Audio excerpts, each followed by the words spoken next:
On the night of May 15th, 2024, a bone-chilling scream shattered the festive atmosphere at Martin Luther King Jr. High School in Atlanta, Georgia.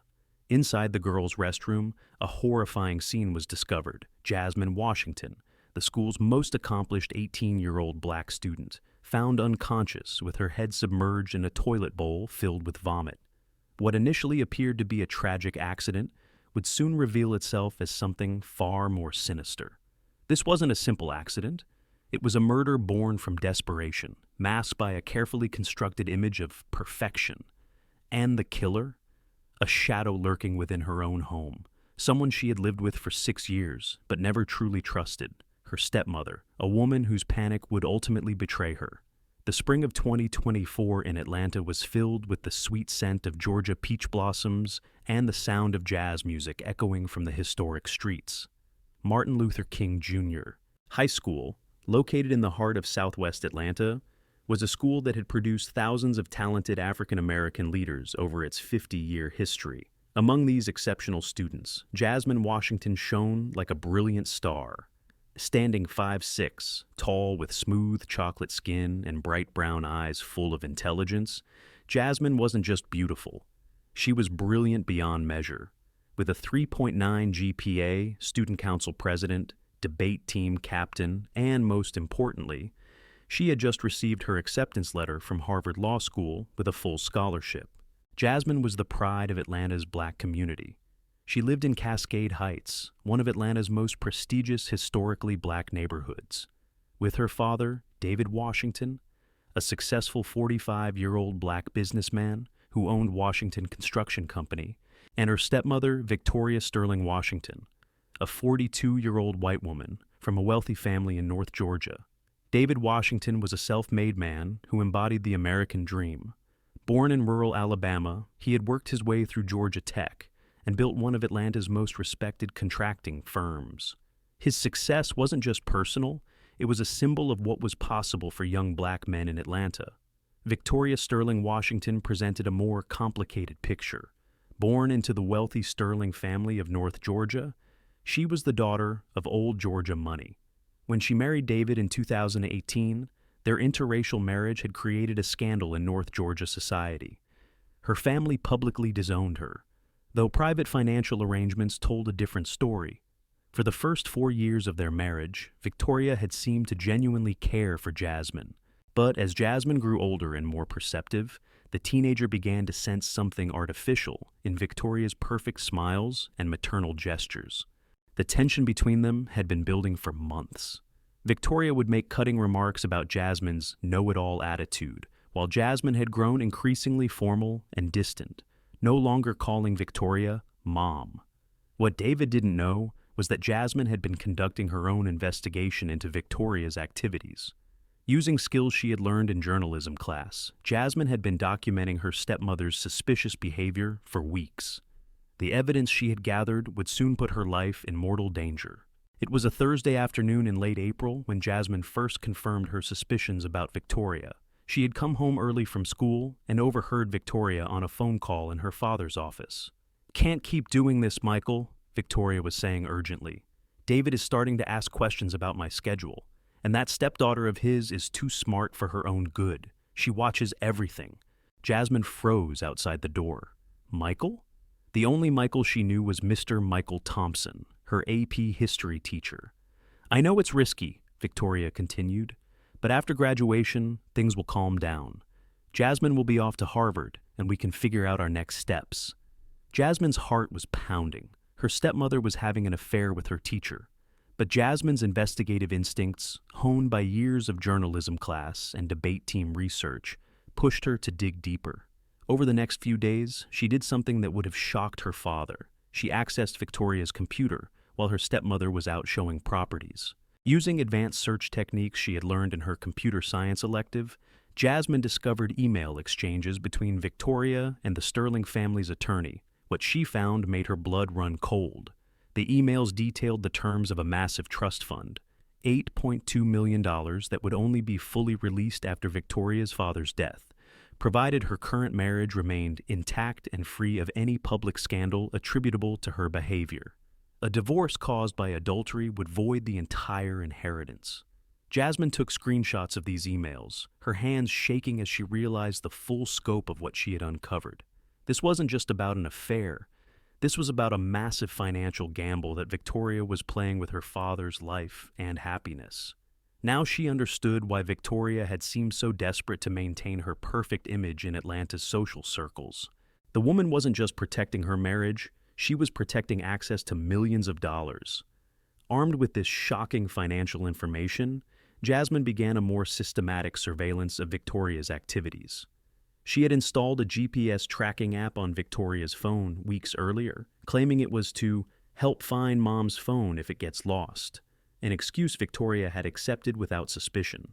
Using the GPS data to predict Victoria's movements, Jasmine could position herself at locations before Victoria arrived, rather than dangerously following her. She also borrowed Keisha's car to avoid being recognized by her distinctive red Honda Civic.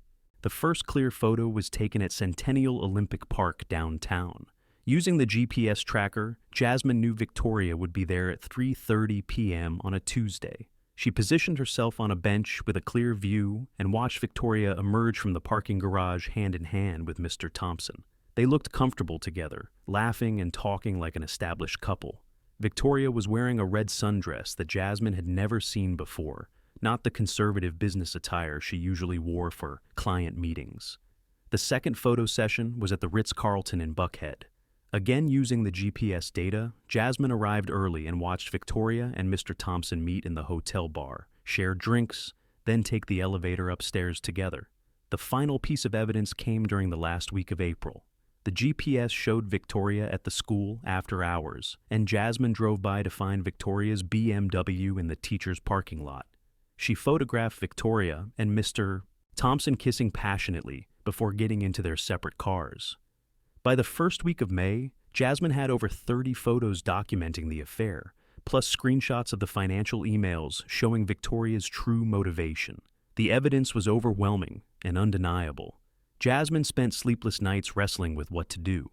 She confided in her best friend Keisha Johnson during a late-night phone call. "I don't know what to do, Keisha," Jasmine said, her voice breaking. "If I tell Daddy, it's going to destroy him. But if I don't tell him, I'm helping Victoria lie to him every single day. Jazz, your daddy deserves the truth, even if it hurts," Keisha replied. "I know you're right," Jasmine said. "I think I'm going to wait until after graduation. I don't want to ruin prom or graduation for everybody else. But after that, I'm going to sit Daddy down and show him everything." It was a decision that would soon put Jasmine's life in deadly peril. While Jasmine was building her case, Victoria was becoming increasingly aware that something had changed in the Washington household. Jasmine was now watching Victoria with an intensity that made her uncomfortable. Victoria began paying closer attention to Jasmine's behavior. She noticed that Jasmine was leaving the house at unusual times and suspected that her stepdaughter was following her. On 2 occasions, she thought she saw Jasmine's red Honda in her rearview mirror. The paranoia began affecting Victoria's relationship with Michael as well. "We need to be more careful," Victoria told him during one of their meetings. "I think Jasmine suspects something." "Maybe we should cool things off until after graduation," Michael suggested. "Absolutely not," Victoria replied firmly. "I'm not going to let an 18-year-old dictate my life." But Victoria's determination to continue the affair would soon lead to a desperate decision that would change everything. May 15th, 2024, dawned bright and beautiful in Atlanta. At the Washington House in Cascade Heights, the day began with the controlled chaos that accompanies any major family event. Jasmine's dress was a floor-length emerald green gown that she had purchased with her own money from her part-time job at Starbucks. "I want to earn this myself, Daddy," she had explained. It was exactly the kind of independence that made David so proud. Throughout the morning, Victoria found herself studying Jasmine's behavior. There was something different about Jasmine today. A sense of purpose that went beyond normal prom excitement. While Jasmine was at the salon getting her hair done, Victoria made a phone call to Michael Thompson. "Michael, it's me," she said from David's locked office. "We need to talk about tonight." "Victoria, I told you, we need to be careful at the prom." "That's exactly why tonight is perfect," Victoria said, her voice taking on a calculating tone. Everyone will be focused on the students. No one pays attention to the chaperones. What Victoria didn't say was that she had been growing increasingly concerned about Jasmine's behavior and needed to gauge exactly how much her stepdaughter knew. Being in the same location as Jasmine for an entire evening would give her the opportunity to observe and potentially take action if necessary. Victoria had spent weeks researching flunitrazepam, calculating dosages, and planning for this moment. She wasn't going to let an idealistic teenager destroy everything she had worked for. At 6:30 p.m., Jasmine was finally ready. The emerald green dress fit her perfectly, and she wore the diamond earrings her father had given her for her 18th birthday. "Oh my goodness," David breathed when Jasmine walked down the staircase. "You look like a princess." Victoria smiled and nodded in agreement, but Jasmine caught a flash of something else in her stepmother's expression, something that looked almost like regret. They took family photos in various combinations, looking like the perfect American family, successful, loving, and happy. Looking at those photos later, investigators would find it almost impossible to believe that within hours, one of the people smiling would be fighting for her life. As they left for the prom, David driving Jasmine while Victoria followed in her BMW, none of them knew they would never all be together as a family again. Martin Luther King Jr. High school had been transformed for prom night. The gymnasium was decorated with thousands of twinkling lights and elegant draping in gold and black. The theme was A Night to Remember, which would prove tragically prophetic. Jasmine arrived at 7:15 p.m. to a chorus of compliments from classmates. She smiled and laughed with friends, but her eyes were scanning the crowd for Victoria. Victoria looked elegant in a navy Armani suit, talking with other parent chaperones and looking every inch the sophisticated community leader. Among the faculty chaperones was Michael Thompson in a black tuxedo who had volunteered for prom duty. What students and other teachers didn't know was that Victoria and Michael had been exchanging subtle glances across the room all evening, their secret affair hidden in plain sight. By 8 p.m., the prom was in full swing. Jasmine was the center of attention, dancing with friends and accepting congratulations on her Harvard acceptance. But even as she celebrated, she was conducting surveillance of Victoria and Mr. Thompson. She noticed how they managed to position themselves on opposite sides of the room, how they avoided making eye contact during conversations, and how they seemed to have developed a system of subtle signals. At 8:25 p.m., Jasmine watched Victoria make her way to the refreshment table, where she began helping serve punch to students with unusual attention to detail.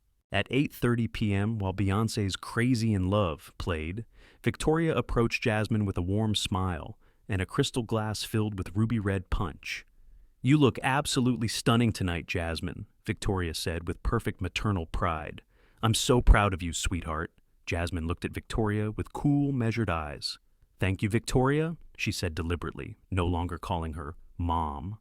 Victoria's smile faltered at the formal address. "I brought you some punch," she said, holding out the glass. "It's so hot tonight with all this dancing, and you need to stay hydrated, especially with graduation next week." Jasmine accepted the glass with a polite smile. "Thank you, that's very thoughtful." Despite having some suspicion about Victoria's unusual enthusiasm, Jasmine took a small sip to avoid appearing rude before excusing herself to talk to her friends. "I'll finish this after I'm done chatting with my friends," she said, then skillfully set the glass down on a nearby table. Victoria watched this exchange with growing concern.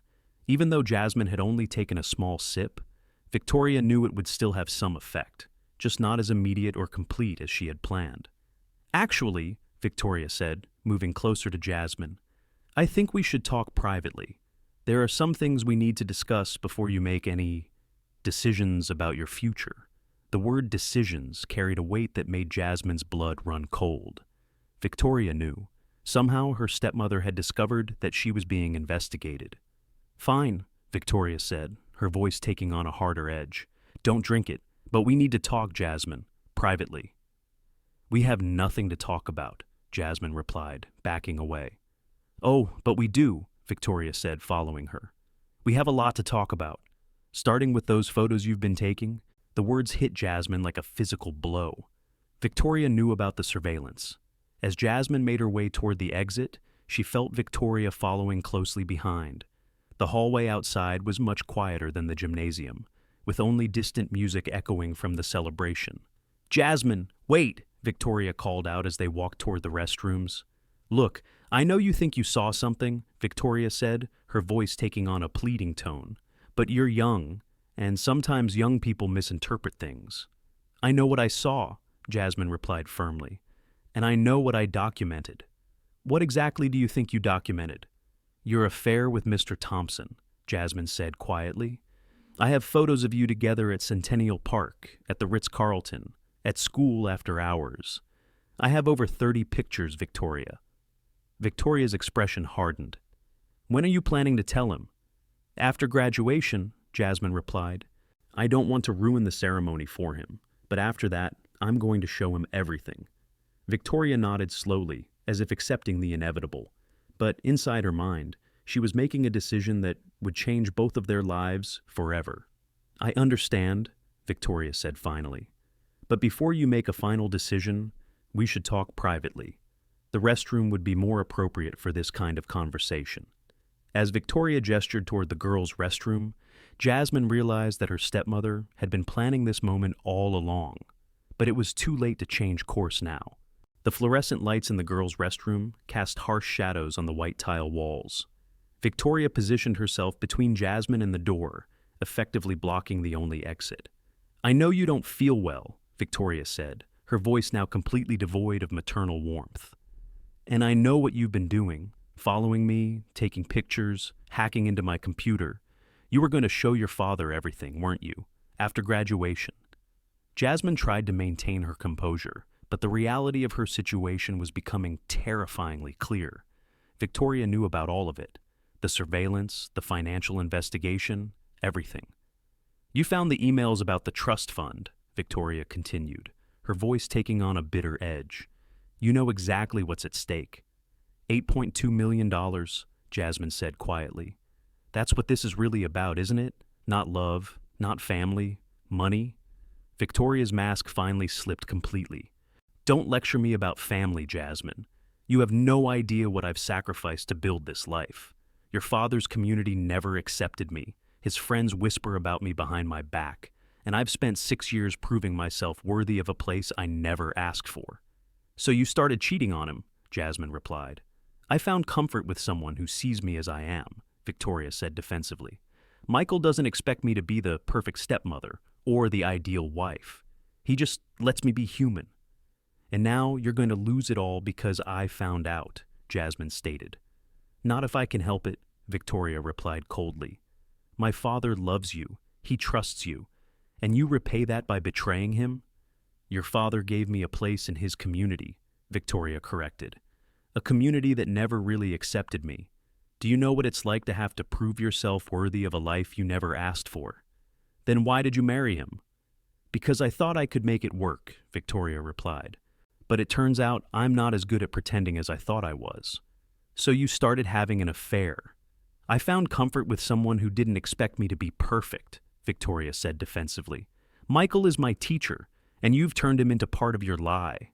Michael is a grown man who made his own choices, just like you're making yours right now." "My choice is to tell the truth," Jasmine said firmly. Victoria studied her stepdaughter's face and realized that no amount of reasoning would change Jasmine's mind. The young woman was going to expose the affair no matter what Victoria said, unless Victoria stopped her permanently. "Jasmine," Victoria said, her voice taking on a pleading tone, "you're about to ruin multiple lives over something that doesn't really affect you." "I've thought about all of that," Jasmine replied, "but Daddy deserves the truth, even if it hurts." "You have no idea what the truth really costs," Victoria said bitterly. "You think you can just show your father some photos and everything will work out fine. I think he'll be hurt, but he'll survive, and he'll be better off without someone who doesn't really love him." "Who says I don't love him?" "Someone who loves you doesn't cheat on you," Jasmine replied simply. The words hit Victoria like physical blows. Every accusation was true, and every truth made her more desperate. "What if I ended the affair?" Victoria asked suddenly. "Would that change your mind?"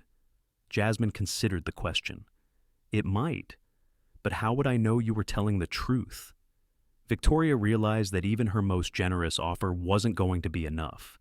Jasmine had made up her mind. "There's something else you need to understand," Victoria said, her voice becoming harder. "Your father's business depends on his reputation in the black community. If it comes out that his white wife was cheating on him, how do you think that's going to affect his standing?" Jasmine felt a flicker of uncertainty, but then she remembered all the times she had watched David talk lovingly about Victoria. "He still deserves to know," Jasmine said finally. "Whatever the consequences are, he deserves to make that choice for himself." Victoria realized she had played her final card, and it hadn't been enough. There was only one option left. "You know what, Jasmine?" Victoria said, her voice becoming calm and cold. "You're absolutely right. Your father does deserve to know the truth about everything." "What do you mean, everything?" "I mean, he deserves to know what kind of daughter he raised," Victoria replied. "A daughter who spies on family members, who takes secret photographs like some kind of stalker." "I was protecting him," Jasmine said defensively. "You were satisfying your own sense of righteousness," Victoria corrected. "This was never really about protecting your father. This was about you feeling important and morally superior." "That's not true," Jasmine said, but Victoria's words stung. "If you really cared about your father's happiness, you would have come to me first. But you didn't do that, did you? You went straight to building a case against me." Jasmine felt tears forming. "I did what I thought was right." "You did what made you feel powerful," Victoria said mercilessly. "And now, you're going to destroy multiple lives to protect that feeling." "Stop it," Jasmine said, her voice breaking. Jasmine tried to push past Victoria toward the door, but her stepmother moved to block her path. As she attempted to dodge past Victoria, Jasmine suddenly felt dizzy and disoriented. The small sip of drugged punch was beginning to take effect, making her body feel weak and unsteady. Recognizing the opportunity, Victoria lunged forward, using the desperate strength of a cornered adult to shove Jasmine backwards. During the struggle, Jasmine's head struck the edge of the sink, leaving her dazed and nearly unconscious. Victoria, in her desperation, realized this was her only chance. The combination of the flunitrazepam in Jasmine's system and the head trauma had left the teenager vulnerable and unable to resist effectively. "I gave you multiple chances to be reasonable, Jasmine," Victoria whispered as she dragged the semi-conscious girl toward the toilet stall. "But you're too stubborn and too self-righteous to see beyond your own need to be right." "Please," Jasmine whispered weakly, barely able to speak as the drug and head injury clouded her consciousness. "We can work this out. I won't tell anyone." "I'm afraid it's too late for that," Victoria replied coldly. "You've made it very clear that you can't be trusted to keep quiet." Within minutes, the combination of the drug and head trauma had rendered Jasmine completely helpless. Victoria looked down at her stepdaughter's still form and realized she had crossed a line from which there could be no return. But she was too far committed to stop now.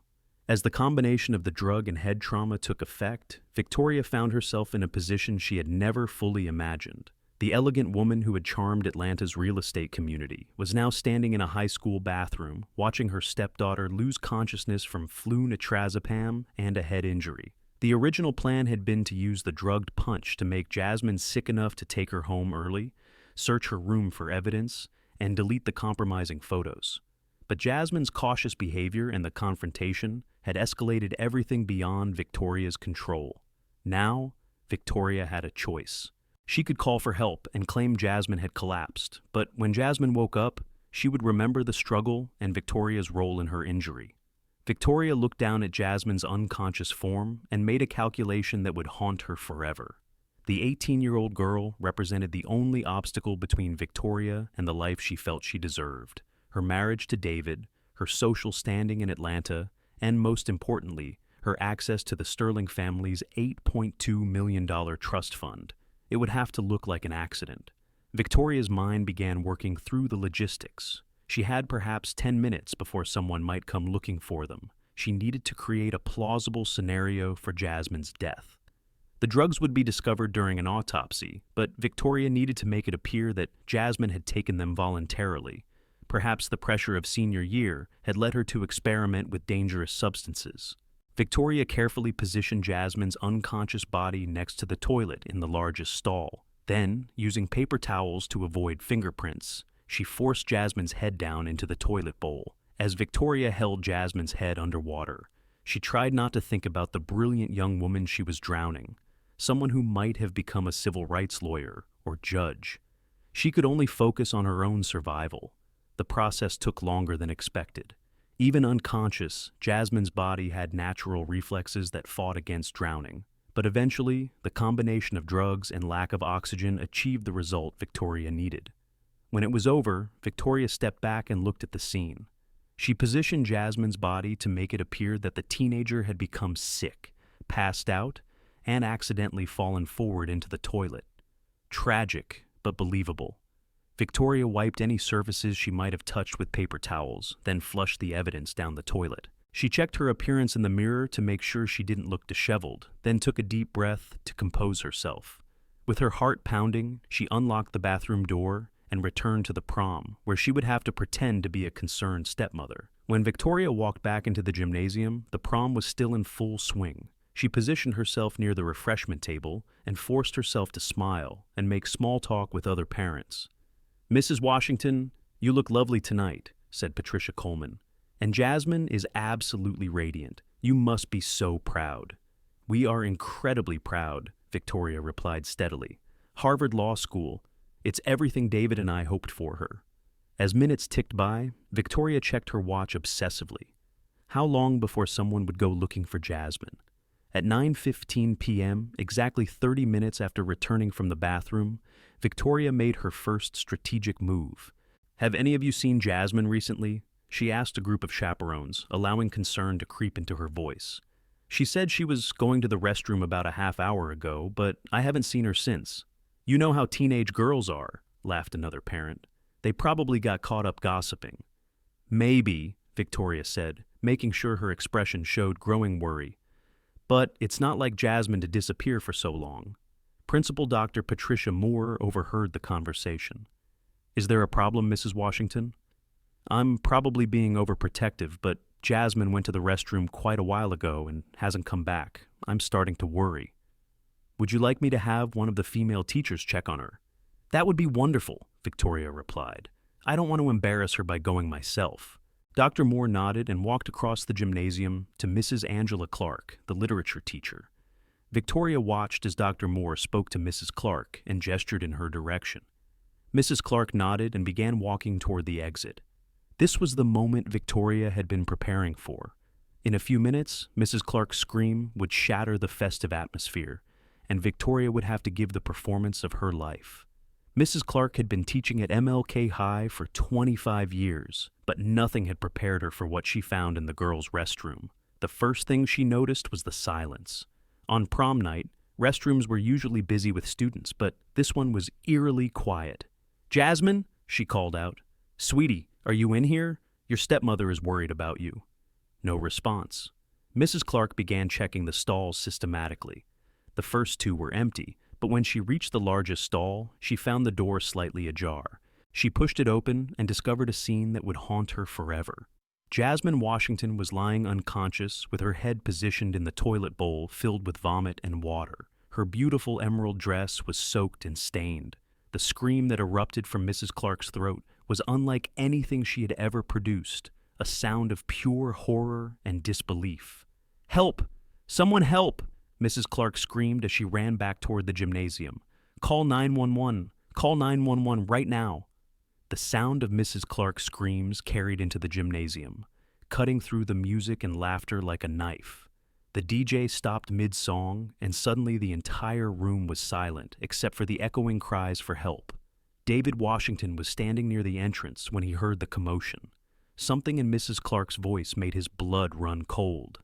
"What's happening?" he asked as Mrs. Clark burst through the doors, pale and shaking. "It's Jasmine," Mrs. Clark gasped. "In the bathroom. Someone needs to call 911 right now." David felt the world tilt around him. Without waiting for further explanation, he ran toward the restroom, his heart pounding with terror.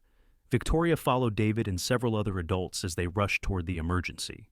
She made sure to stay close enough to witness the discovery, but far enough back to avoid being first on the scene.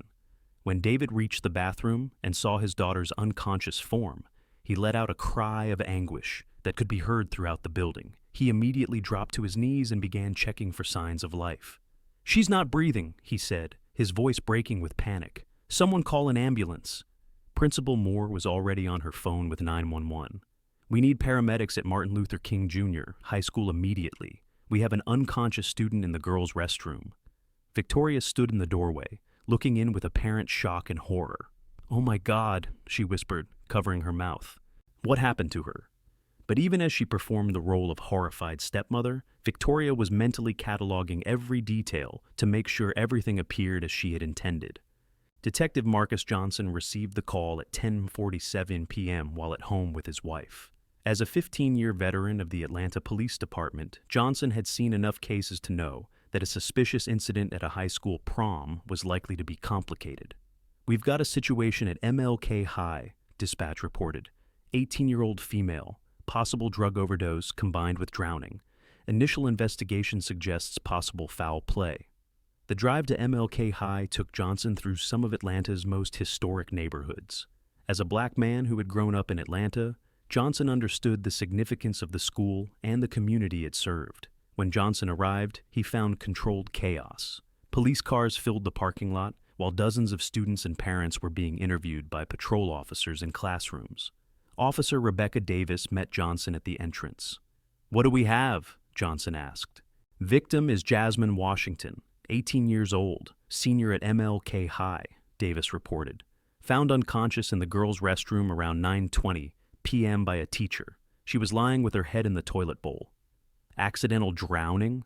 That's what we thought initially, but something feels off about the scene. Too clean, too convenient. Johnson photographed the scene carefully. The bathroom was spotless, except for the area around the toilet where Jasmine had been found. Something about the positioning felt artificial to his experienced eye. "This looks staged," Johnson said. "The body position is too perfect for an accident." "That's what I thought too," Davis agreed. "Everything's too neat." Johnson's first interview was with Mrs. Clark, who described finding Jasmine and mentioned that both Jasmine and Victoria had seemed to disappear from the gymnasium around the same time. "I'd say around 8:30 or 8:45, Mrs. Clark recalled. "I remember because the DJ was playing that Beyoncé song, and I noticed that Jasmine wasn't on the dance floor with her friends like she had been most of the evening." Johnson made notes about the timeline. His next interview was with David Washington, who was clearly devastated. "Jasmine doesn't have enemies?" David insisted. "She's a good kid, honor student, headed to Harvard Law School. Everyone loves her." "What about her relationship with her stepmother?" Johnson asked. "Victoria loves Jasmine like her own daughter," David replied immediately. "She's been wonderful to both of us. I can't imagine our family without her." When Johnson interviewed Victoria, he found her composed but emotional. "I can't believe someone would want to hurt Jasmine," Victoria said, dabbing her eyes. "She's such a good girl. This is every parent's worst nightmare." "Mrs. Washington, can you walk me through your timeline this evening?" "Of course. I was helping serve punch for most of the evening. Around 8:30, I noticed that Jasmine seemed to be missing from the dance floor. I saw her walking toward the exit around 8:45. But when she didn't come back after 30 minutes, I started to worry. Did you follow her or try to look for her yourself?" "No, I didn't want to embarrass her by hovering. I asked Dr. Moore to have a teacher check on her instead." Johnson found Victoria's answers consistent and reasonable, but he noted that she seemed unusually composed for someone whose stepdaughter had just been attacked. While Johnson conducted interviews, Jasmine was fighting for her life at Grady Memorial Hospital. Dr. Sarah Martinez, the emergency room physician treating her, had seen many overdose cases, but something about Jasmine struck her as unusual. "The level of flunitrazepam in her system is extremely high," Dr. Martinez told her team. "This isn't recreational use. This is enough to incapacitate someone completely." At 2:15 a.m., Dr. Martinez called Detective Johnson with a preliminary report. "Detective, we're looking at attempted murder here," Dr. Martinez said. "The amount of flunitrazepam in this girl's system is massive, easily enough to kill someone of her size." "Any idea how it was administered?" "Based on the concentration in her stomach contents, I'd say it was given orally, likely in a drink. The timing suggests it was administered within an hour of her collapse." Johnson made notes as Dr. Martinez continued. "There's also evidence of blunt force trauma to the back of her head, consistent with striking a hard surface. The combination of the drug and the head injury nearly killed her. Is she going to make it? It's touch and go. The next 24 hours will be critical." Johnson hung up and stared at his notes. Someone had deliberately drugged Jasmine Washington and then staged her near drowning to look like an accident.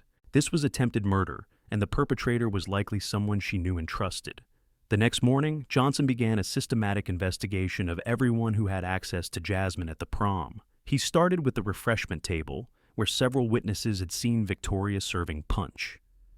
Mrs. Washington was very attentive to the drinks, reported Janet Mills, another parent chaperone. She seemed to be paying special attention to who was getting what. Johnson interviewed 3 students who had been served punch by Victoria. 2 of them felt fine all evening, but the third, Marcus Thompson, no relation to the teacher, mentioned feeling a little dizzy around 9 p.m. "I thought it was just the excitement," Marcus said, "but looking back, it was weird. I felt really tired all of a sudden." Johnson had Marcus's blood tested and found traces of flunitrazepam, a much smaller amount than Jasmine had received, but enough to confirm that multiple drinks had been drugged. Johnson's next breakthrough came from Jasmine's phone, which had been recovered from the bathroom. The device was password protected, but with a warrant, they were able to access it. What they found shocked even the experienced detective. Jasmine's phone contained hundreds of photos documenting what appeared to be a surveillance operation. Photos of Victoria and Michael Thompson, together at various locations around Atlanta, time-stamped over several weeks. "This girl was conducting her own investigation," Johnson said to his partner, Detective Lisa Chen. "She was tracking her stepmother's affair." "That's motive," Chen replied. "If Victoria knew about this..." Johnson also found the screenshots of the emails regarding the Sterling Family Trust Fund. The financial implications were staggering. $8.2 million at stake if Victoria's marriage ended due to adultery. "Now, we have motive and opportunity," Johnson said. Victoria had access to the punch. She knew Jasmine was investigating her, and she had millions of reasons to keep her quiet. Johnson and Chen arrived at the Washington house at 8 a.m. the next morning. David answered the door, looking haggard and exhausted. "Any news about Jasmine?" he asked immediately. "She's still in critical condition," Johnson replied. "But we need to speak with your wife about some new evidence we've discovered." Victoria appeared in the hallway, wearing a silk robe and looking like she hadn't slept. "Of course, Detective. Anything to help find out who did this to Jasmine." Johnson showed Victoria the photos from Jasmine's phone. "Mrs. Washington, can you explain these?" Victoria's composure cracked slightly as she looked at the images of herself with Michael Thompson. I don't know how she got these." "You were having an affair with Michael Thompson," Johnson stated. David's face went white. "Victoria, what is he talking about?" "David, I can explain," Victoria said, but her voice was shaking. "Did Jasmine confront you about these photos?" Johnson asked. She mentioned them at the prom," Victoria admitted. "She said she was going to tell David after graduation." "And what was your response?" "I tried to reason with her. I explained that it would hurt her father unnecessarily." "Is that when you drugged her punch?" The question hung in the air like a physical presence. Victoria looked between David and the detectives, realizing that her carefully constructed life was crumbling around her. "I want a lawyer," she said quietly. Within hours, Johnson had assembled enough evidence to obtain an arrest warrant. Victoria was taken into custody and charged with attempted murder, aggravated assault, and possession of a controlled substance. The news sent shockwaves through Atlanta's social circles. The elegant stepmother, who had seemed to embody grace and refinement, was now accused of trying to murder her own stepdaughter. David was devastated by the revelations. Not only was his daughter fighting for her life, but the woman he had trusted and loved had betrayed him in the worst possible way. "I don't understand," he told Johnson during a follow-up interview. "Victoria loved Jasmine. She was always so caring, so protective." "Mr. Washington, people are capable of terrible things when they feel cornered," Johnson replied. "Your wife was facing the loss of everything she valued, her marriage, her social status, and access to millions of dollars." The investigation also led to Michael Thompson, who was questioned about his role in the affair and whether he had any knowledge of Victoria's plans. Thompson, a respected teacher with 15 years of experience, was horrified to learn about the attempt on Jasmine's life. "I never knew Victoria was capable of something like this," he told investigators. "Our relationship was wrong, but I never imagined it would lead to violence." Thompson cooperated fully with the investigation, providing details about his relationship with Victoria and timeline of their meetings. He admitted to the affair but insisted he had no knowledge of Victoria's plan to drug Jasmine. "I suggested we end things until after graduation," Thompson said. But Victoria refused. She said she wasn't going to let Jasmine control her life. Thompson was suspended from his teaching position, pending the outcome of the investigation, though he was not charged with any crimes related to the attempt on Jasmine's life. 6 months later, Victoria Sterling Washington stood trial for the attempted murder of her stepdaughter. The prosecution, led by Assistant District Attorney Sarah Williams, presented a compelling case built on the foundation of motive, opportunity, and evidence. "Ladies and gentlemen of the jury," Williams said in her opening statement, "this case is about greed, deception, and the lengths one woman was willing to go to protect her lies." The prosecution methodically presented the evidence: the surveillance photos on Jasmine's phone, the financial documents showing the trust fund, the toxicology report showing the massive dose of flunitrazepam, and the testimony of witnesses who saw Victoria serving punch that night. Dr. Martinez testified about Jasmine's condition when she arrived at the hospital. "In 30 years of emergency medicine, I have never seen a flunitrazepam overdose this severe in someone who survived. This young woman came within minutes of death." The prosecution also called David Washington to testify about his family dynamics and Victoria's behavior in the weeks leading up to the prom. "I thought we were happy," David said, his voice breaking. "I trusted Victoria completely. If Jasmine hadn't been investigating her, I never would have known about the affair." Victoria's defense attorney, James Morrison, attempted to paint a picture of a woman who had been driven to desperation by an intrusive stepdaughter who was determined to destroy her marriage. "My client made mistakes," Morrison said in his opening statement. "She had an affair, which was wrong, but she never intended to kill Jasmine Washington. This was a desperate attempt to buy time, not commit murder." Morrison argued that Victoria had only intended to make Jasmine sick enough to take her home early, giving Victoria time to search Jasmine's room and delete the compromising photos. The dose of flunitrazepam, while dangerous, was not intended to be lethal, Morrison claimed. "My client is guilty of poor judgment and reckless endangerment, but not attempted murder." The defense also attempted to portray Jasmine as an obsessive teenager who had been stalking Victoria and violating her privacy. "Jasmine Washington installed tracking software on my client's phone without her knowledge," Morrison argued. "She followed her, photographed her, and hacked into her computer. This was harassment, not legitimate investigation." Against her attorney's advice, Victoria chose to testify in her own defense. Her testimony was emotional, but ultimately damaging to her case. "I love Jasmine like my own daughter," Victoria said, tears streaming down her face. "I never wanted to hurt her. I just wanted her to understand that revealing the affair would destroy our family." Under cross-examination, Ada Williams pressed Victoria about the details of that night. "Mrs. Washington, you testified that you only intended to make Jasmine sick, but you gave her enough flunitrazepam to kill her. How do you explain that?" I miscalculated the dosage. I was desperate and scared. I wasn't thinking clearly. And after you drugged her, you followed her to the bathroom and physically assaulted her?" "We struggled. She was trying to leave, and I was trying to talk to her. She hit her head on the sink during the struggle." "And then you held her head underwater in the toilet?" I don't remember exactly what happened. Everything was so chaotic." "You don't remember drowning your stepdaughter?" "I wasn't trying to drown her. I was trying to stage an accident." The admission was devastating to her defense. Victoria had essentially confessed to attempted murder on the witness stand. After 3 days of deliberation, the jury returned with their verdict. Victoria was found guilty of attempted murder in the first degree, aggravated assault, and possession of a controlled substance with intent to distribute. When the verdict was read, Victoria collapsed in her chair.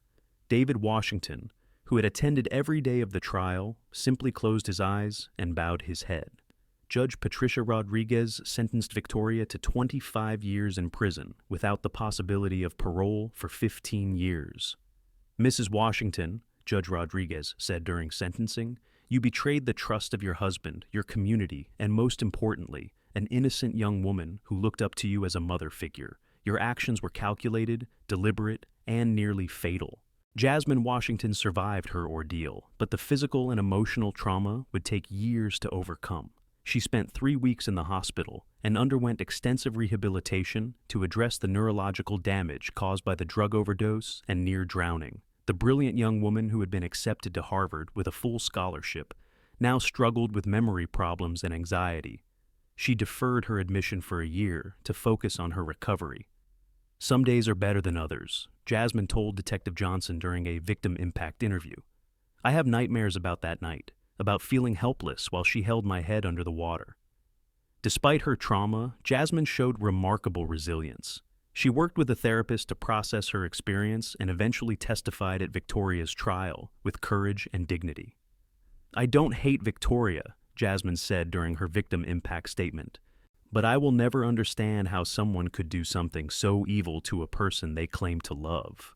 David Washington was left to rebuild his life after losing both his wife and his sense of security. The successful businessman who had been a pillar of the Atlanta community now questioned every relationship and every decision he had made. "I feel like I failed Jasmine," David confided to his brother. "I brought Victoria into our home, and she tried to kill my daughter." David sold the house in Cascade Heights, unable to bear the memories of the life he had built with Victoria. He and Jasmine moved to a smaller home in East Atlanta, where they could start fresh. The Washington Construction Company survived the scandal, though David lost several clients who were uncomfortable with the notoriety. He threw himself into work and supporting Jasmine's recovery. "Jasmine is my priority now," David said. "She's the only family I have left that I can trust." Michael Thompson, the teacher who had been Victoria's affair partner, lost his career and his reputation. Although he was not charged with any crimes related to the attempted murder, he was fired from MLK High School and blacklisted from teaching in Georgia. Thompson moved to North Carolina, where he took a job in construction and tried to rebuild his life away from the scandal. He sent a letter of apology to Jasmine, which she chose not to read. "I was selfish and unprofessional," Thompson said in a statement to the media. "My relationship with Victoria was wrong, but I never imagined it would lead to violence. I will have to live with my role in these events for the rest of my life." Victoria's wealthy family in North Georgia initially stood by her during the trial, hiring expensive attorneys and maintaining her innocence. However, when Victoria was convicted, they quickly moved to distance themselves from the scandal. The Sterling Family Trust, which had been the underlying motive for Victoria's crimes, was restructured to ensure that Victoria would never have access to the funds. The $8.2 million that had driven Victoria to attempted murder was now permanently beyond her reach. "The Sterling family is horrified by Victoria's actions," their attorney said in a statement. "We extend our deepest sympathies to Jasmine Washington and her father for the trauma they have endured." Despite the setbacks caused by her trauma, Jasmine eventually recovered enough to pursue her dreams. She attended Harvard Law School, graduating with honors 3 years later than originally planned. Her experience as a crime victim inspired her to specialize in criminal law, with a focus on domestic violence cases. She became an advocate for victims of family violence and a powerful voice for justice. "What happened to me was evil," Jasmine said during her law school graduation speech. "But I refused to let it define me. I chose to use my experience to help others who have survived similar trauma." At age 25, Jasmine opened her own law practice in Atlanta, specializing in cases involving family violence and betrayal of trust. She became known for her fierce advocacy and her ability to connect with clients who had been victimized by people they trusted. Victoria Sterling Washington was incarcerated at the Georgia Diagnostic and Classification Prison, where she was expected to serve at least 15 years before becoming eligible for parole. Prison was a harsh adjustment for the woman who had been accustomed to Atlanta's social elite. Victoria struggled with depression and the reality of her situation. "I think about that night constantly," Victoria wrote in a letter to her attorney. "I made a choice that destroyed everything I cared about. I lost my husband, my stepdaughter, my freedom, and my self-respect." Victoria attended counseling sessions and participated in prison programs, but she remained largely isolated from other inmates. The woman who had once been at the center of Atlanta's social scene was now forgotten by most of the people who had once called her friend. Detective Marcus Johnson, who had led the investigation, considered the case one of the most disturbing of his career. Family violence is always difficult, Johnson said years later. But this case was particularly tragic because it involved someone who was supposed to be protecting Jasmine, not trying to kill her. Johnson retired from the Atlanta Police Department 3 years after Victoria's conviction, but he stayed in touch with Jasmine and David. He attended Jasmine's law school graduation and was proud to see her channel her trauma into a force for good. Jasmine Washington is one of the strongest people I've ever met, Johnson said. She survived something that would have destroyed most people, and she used it to make herself stronger. 10 years after the night that changed everything, Jasmine Washington sat in her law office overlooking downtown Atlanta. At 28, she had built a successful practice and was engaged to Marcus Coleman, a fellow attorney she had met during law school. The physical scars from her ordeal had faded, but the emotional ones remained. Jasmine still occasionally had nightmares about drowning, and she avoided swimming pools and large bodies of water. But she had learned to manage her trauma through therapy and support from her father and fiancé. I'm not the same person I was before that night, Jasmine reflected, but I'm not sure I would want to be. The experience taught me about resilience, about the importance of truth, and about how precious life really is. Jasmine's law practice had grown to include 3 other attorneys and a support staff of 12. She had successfully prosecuted dozens of domestic violence cases and had become a respected voice in Atlanta's legal community. David Washington had also found a way to move forward. He had remarried 2 years earlier to Dr. Angela Clark, the same teacher who had found Jasmine in the bathroom that horrible night. Their relationship had developed slowly, built on mutual respect and shared trauma from that experience. Angela understands what we went through, David explained. She was there that night, and she helped save Jasmine's life. Our relationship grew from that shared experience of caring for Jasmine. David's construction company had not only survived the scandal, but had grown stronger. He had focused on community projects and charitable work, rebuilding his reputation through service to others. I want to be remembered for the good I've done, David said, not for the poor judgment I showed in trusting Victoria. Victoria Sterling Washington remained in prison, having been denied parole twice. She had served 10 years of her sentence and would not be eligible for parole again for another 5 years. Victoria had earned her GED while incarcerated and had become a model prisoner. She worked in the prison library and tutored other inmates preparing for their high school equivalency exams. I think about Jasmine every day, Victoria wrote in a letter to a prison counselor. I pray that she has been able to build a good life despite what I did to her. I know I can never make amends for my actions, but I hope that someday she can find peace. Victoria's wealthy family had completely cut ties with her after her conviction. She received no visitors and no financial support from the Sterling family. The woman who had once been obsessed with money and social status now lived on the basic provisions provided by the state. The case of Jasmine Washington and Victoria Sterling Washington became a cautionary tale about the dangers of family violence and the importance of believing young people when they report suspicious behavior. MLK High School established the Jasmine Washington Scholarship Fund, which provided financial assistance to students pursuing careers in law enforcement or criminal justice. The school also implemented new safety protocols for school events and increased training for staff on recognizing signs of family violence. The case was featured in several true crime documentaries and became a subject of study in criminal justice programs. It highlighted the complex dynamics of family relationships and the ways in which financial pressures can drive people to desperate acts. On a warm evening in May, exactly 10 years after the prom that changed her life, Jasmine Washington stood in the same gymnasium where she had nearly died. The school had invited her to speak at the current senior class's graduation ceremony. 10 years ago, I was a student here with big dreams and a bright future, Jasmine told the assembled graduates. I thought I understood how the world worked, and I believed that good people were always rewarded and bad people were always punished. I learned that night that the world is more complicated than that.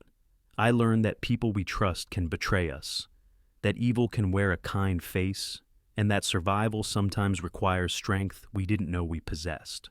But I also learned that trauma doesn't have to define us. We can choose to let our worst experiences make us stronger, more compassionate, and more determined to create a better world. As Jasmine spoke, she looked out at the faces of young people who reminded her of herself at their age, hopeful ambitious, and ready to change the world. "Don't let anyone tell you that you're too young to make a difference," Jasmine concluded. "Trust your instincts, speak up when something seems wrong, and never let fear keep you from pursuing justice." The speech received a standing ovation, and several students approached Jasmine afterward to thank her for her courage in sharing her story. As Jasmine left the school that night, she felt a sense of closure she hadn't experienced before. The place that had once been the site of her greatest trauma had become a symbol of her triumph over adversity. The girl who had once been a victim had become a survivor, an advocate, and an inspiration to others. She had taken the worst night of her life and transformed it into a source of strength that would guide her for the rest of her days. Victoria Sterling Washington's attempt to silence Jasmine had failed completely. Instead of destroying the young woman's voice, it had made it stronger, clearer, and more determined than ever to speak truth to power. In the end, justice had been served, not just through Victoria's conviction, but through Jasmine's decision to use her survival as a force for good in the world. The secrets of prom night had been exposed, the truth had been told, and the next generation was better prepared to recognize and resist the kind of family violence that had nearly claimed Jasmine's life. The story of prom night secrets serves as a reminder that even in our darkest moments, we have the power to choose how our stories will end. Jasmine Washington chose courage over fear, truth over silence, and hope over despair. In doing so, she transformed a night of terror into a lifetime of purpose.